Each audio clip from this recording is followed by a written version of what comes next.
Welcome back to Play of the Day. The previous unit that we did, we were looking at the plays of William Shakespeare, which isn't really where you should start, but is where we started because I was actually doing them for school. And now that everyone's remote learning, I needed to get those up first. But now we're going to go back to the start. And in order to do that, we need to look at Greek tragedies. Greek tragedies. I love them. They're my favorite. Like, it's just these horrible stories of awful things happening to people. And it happens because of these gods and these demigods. And the gods are the heroes. Like, we're rooting for them. In this play, Medea, she's the good guy. And that's messed up. But before we get all the way into her story, here is your character tree. And we're going to have to go back in time a bit. We got 3 kings. And the first one, and most important one at this moment, in Iolcus, is King Peleus. He's not really a king. His brother was king, and his brother had a son named Jason, which I find insane that in Greek times people were named things like Aeetes and Peleus and Aegeus. And then there's a guy just walking around named Jason. So, Peleus's brother had a son named Jason. And Jason, when Peleus died, or pardon me, when his brother died, was too young to become king. So Peleus said, well, I'm your uncle, I'll be your regent. When you're old enough, I'll become king. This never works out in plays. Never works out. I've never seen a play in which the regent goes, oh, you are old enough. I'll give up absolute power and just hand it down to you, my nephew. So Jason gets old enough and he says, hey, Uncle Pele, I'm ready to be king. Can you just hand that over to me now? And he says, no, you're not ready to be king. I'm going to be king, but I'll you can be a real famous prince.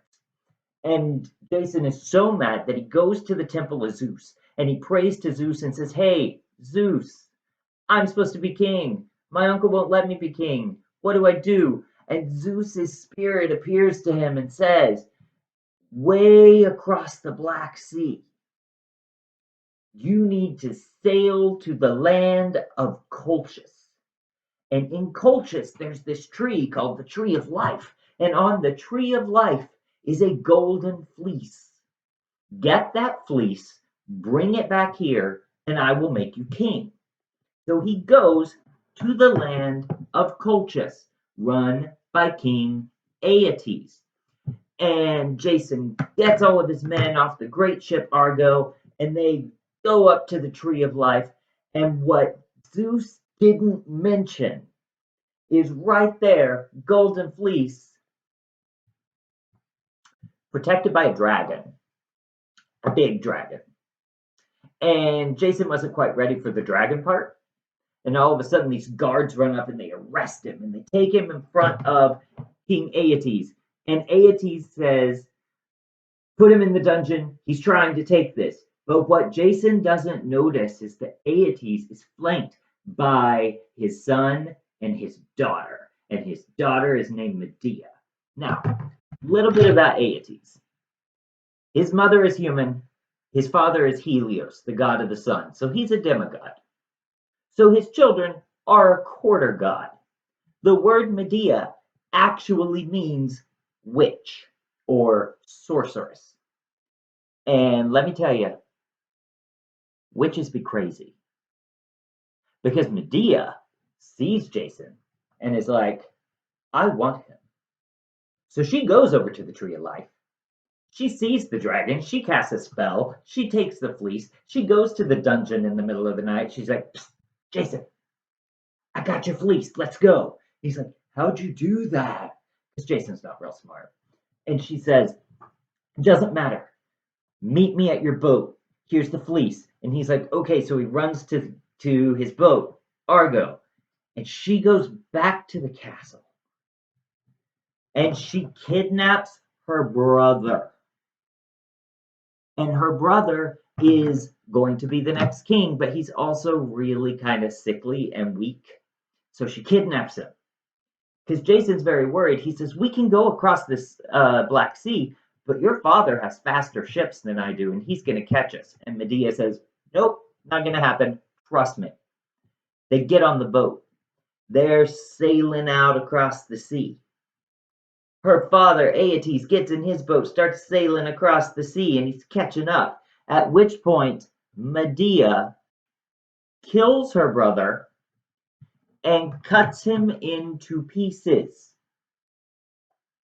The reason for this is that the Greeks, and she's not actually a Greek, she's from the Middle East, but at this time they had this very strong belief that in order for a soul to go to Hades, in order to receive reward or punishment, they had to be buried. So she knows that her father will do anything to bury his son. So she's like sitting there watching, and he's catching up, and so she just grabs her brother's hand and she's like, yo, Dad, fetch. And so now his boat has to go over here and get the hand and fish it out. So they're getting further ahead. And then they start to catch back up, grabs a leg. Hey, Pops, come get it. And now he has to go this way until finally she's thrown the whole body off, but in so many places that he can't catch up anymore. And they go back to Iolcus. And they go to the temple of Zeus. And Jason comes in with the golden fleece and says, Zeus, look, I got the golden fleece. And Zeus says, no, you didn't. Medea got the golden fleece. You don't get to be king. That wasn't the deal. It wasn't find some witch. It was figure it out. Jason has to leave. Before that, Medea, of course, convinces Jason's cousins to boil their father into a pot, and potentially they make Peleus soup. But that's neither here nor there. They go to this town called Corinth. Corinth is run by King Creon. And they get there, and they're not really married because Greeks could not legally marry non-Greeks. But because Medea's not telling anybody she got the golden fleece, so everyone thinks that Jason is this big hero. And because he's this big hero, no one's stopping him from shacking up with Medea. So he lives with Medea for 10 years. They have 2 sons. There is argument among historians as to what those names were, but even Euripides was just like, we're just going to call him son. So they now live in this town.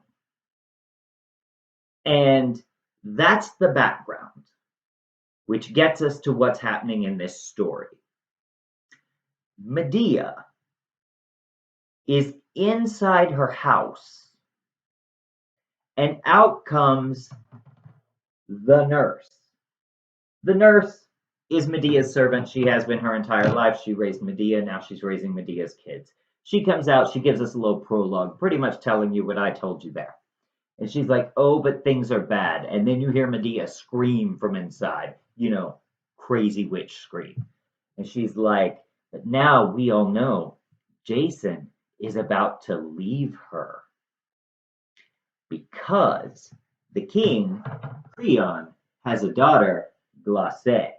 And Glauce is the princess, and whoever she marries will be king. And they're like, well, it's time for you to get married. Who you want to marry? Here's some suitors. And she's like, I want to marry Jason. He's the biggest hero in town.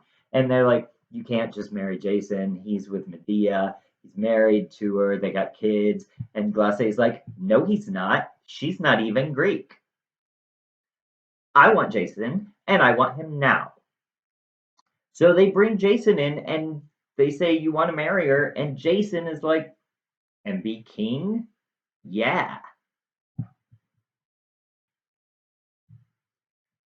I did one time read something, a essay called In Defense of Jason, which talked about in Greece, marriage did not serve the same purposes that it serves for modern culture. It was all about getting the next step up. And so he may even be thinking that the best thing to do is marry her, and that actually would even help his own children.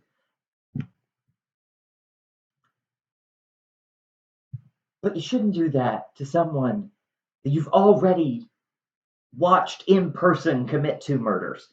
That's all I'm saying. All I'm saying. So it starts, and we have Medea screaming inside the house because she woke up and Jason is gone. And she knows why he's gone, but he hadn't even had the decency to tell her he's leaving. He's just gone. He's just ghosting her. And then all of a sudden, up comes King Creon. And he's like, I need to speak to Medea. And Medea says, and the nurse says, okay, I'll get her, and brings out Medea. And Medea's like, yeah. He's like, as you may have heard, your husband, the Jason, is going to be marrying my daughter today, and we need for you to leave. Like, don't come to the wedding. Don't worry about pleasantries. Just leave. You're banished. You can never come back. And she's like, what?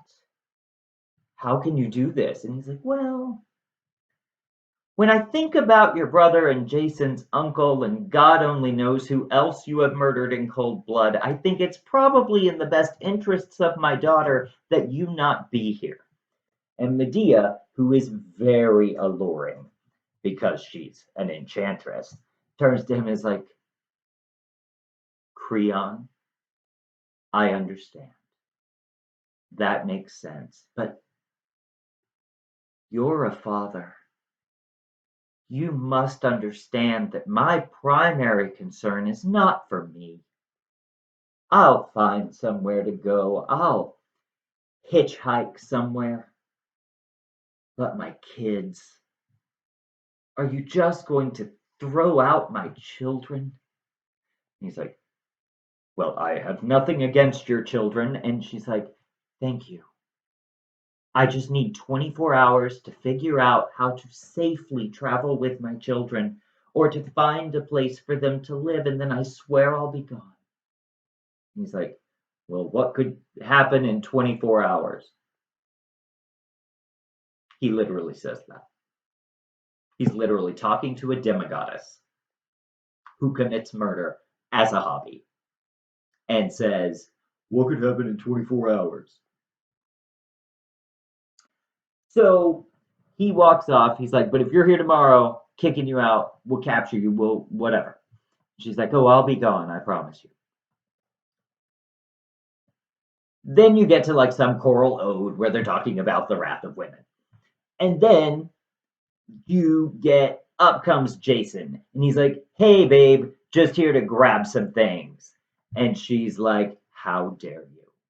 And he's like, well, they're my things. And she's like, you are leaving me for a princess that you hardly know when I have given you children, and I'm the only reason that people think that you are worth anything anyway. If you continue through with this, everyone's going to know what happened. Everyone will suffer. You know what I can do. And he's like, now, Medea, I think you're not being logical or rational. So let me take a second to mansplain to you why this is the right choice. And he, tells her all about now our whole family will have more power. And she's like, I won't. I have to leave town. And he's like, well, yeah, but wherever you are, you'll still kind of have more power. And let's look at it from my point of view. Yeah, he's a winner. So she yells at him and she's like pointing out everything he's done wrong. And finally, he's very mad and he leaves. And then along comes this guy named King Aegeus of Athens. Aegeus, he's recently become king. His father was king. Medea's father was a king. They kind of knew each other. They grew up knowing each other. he's walking through town. He comes back. He's like, "Hey, Medea, just coming to say hi. How things hanging?" And she's like, "Oh, not good. Jason is leaving me." And he's like, "How could he do that?" And she's like, "Oh, he's marrying Princess Glacé." And Aegea's like, "Oh, oh yeah, yeah, I can see that. Um, maybe you should just accept it." And she's like, "Well, the problem is they're kicking me out of town." And he's like, "Yeah, that's probably smart." Um, and she's like, "Well, I need to be able to come to Athens. I need to come stay with you and be protected." And he's like, "Corinth is really strong, and the last thing I need is for them to know I took you in, and then they want a war, and then we lose the war." And she's like, "You've got to help me." And he's like, "I can't. I got a whole city to think about now because, king." And she says, "Well, what are you doing?" And he's like, "Oh, I'm just walking back. I went to see the Oracle at Delphi where I asked that my wife and I don't have any children as an heir, and I needed to figure that out. So I just went to the Oracle of Delphi and, talked to the gods, and that should work it all out." And she's like, "Oh, what'd the Oracle say?" And it's like, "Well, shouldn't unstop the wineskin's cork till I get home." And she's like, "That's one plan. But I'm a demigoddess witch. I could make a potion and you could just have tons of babies. And I can do that if I have somewhere to go." And he's like, "I can't save you. But if you make it to Athens on your own, I will protect you once that you're there." And she's like, "Done and done. Thank you." He takes off. She starts hearing the voices of the gods. They are telling her what to do, and she immediately goes inside her house and she starts sewing. She starts sewing this gown made out of gold, spun by Athena, the goddess of wisdom, who apparently is also the goddess of sewing. And I mean, she is. She's supposed to be the greatest, like, weaver of all time. She wove sunsets and stuff.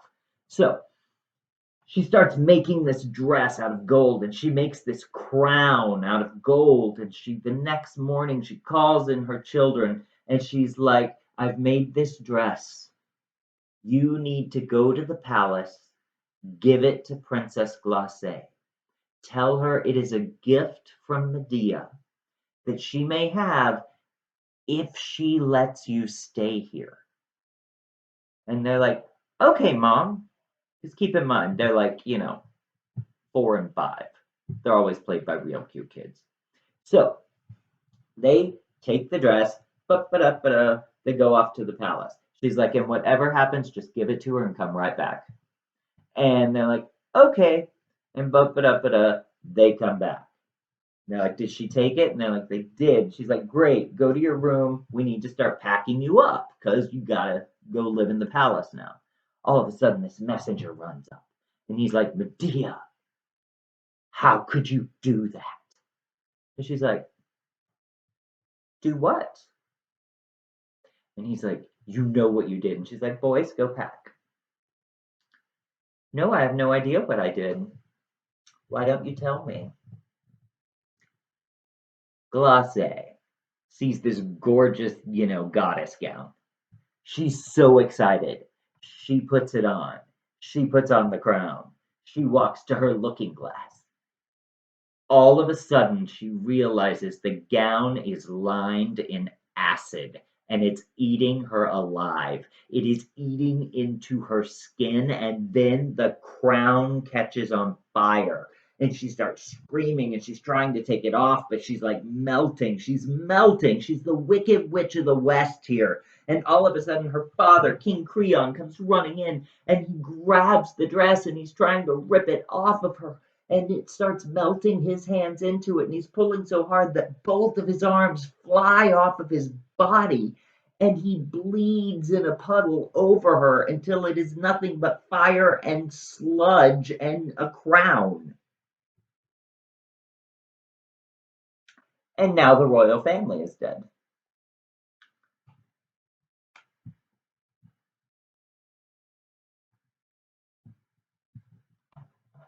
And Medea's like, oh my goodness. Well, I certainly didn't know that that was going to happen. And then, like, Medea, you got to go. The people are going to find out about this. They are going to come kill you. And she's like, yeah, you're right. You're right. Why don't you just run back to the castle? She goes inside. She's like, going to, like, pack up. All of a sudden, Jason comes running up. Jason is like, Medea, Medea.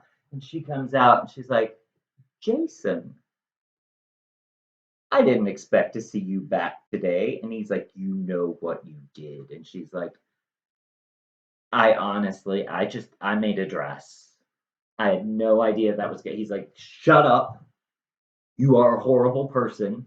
And she's like, Demi-god. And he's like, and you are not worthy of being a mother. And she's like, I'm a fantastic mother.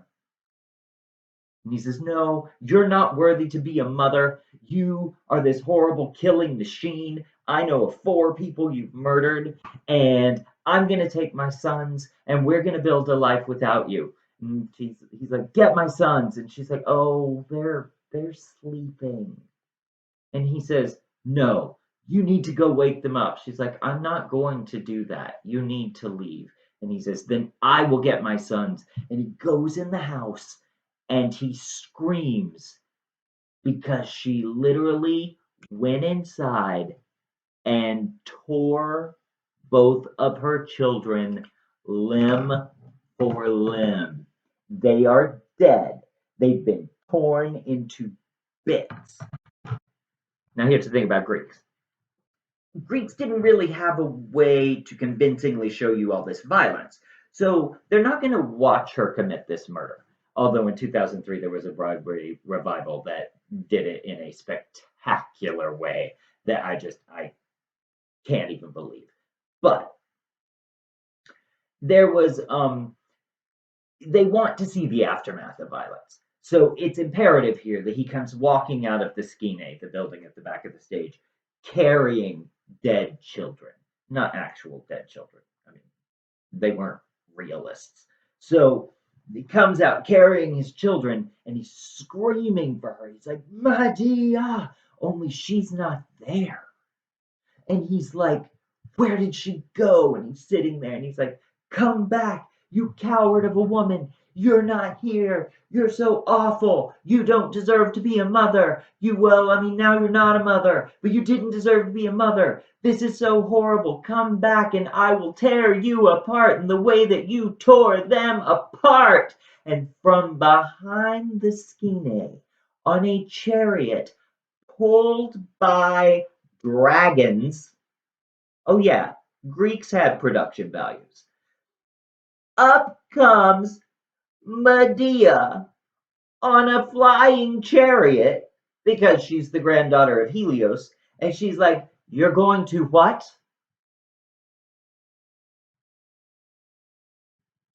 And Jason's like, I don't understand why you killed them. Why would you do this? And she's like, well, Jason, because I loved you. And you loved me, but then you forgot how to love me and you started loving someone else. So I decided that since you couldn't love me, you don't get to love anyone. They're gone. Everyone you love. And he's like, then do it. Just kill me now. And she's like, oh, no. No, no, no. If I kill you, then you don't have to live with remembering what you did. Now, if you'll excuse me, I'ma fly to Athens, hang out with my boy Aegeus. I think you've got some thinking to do.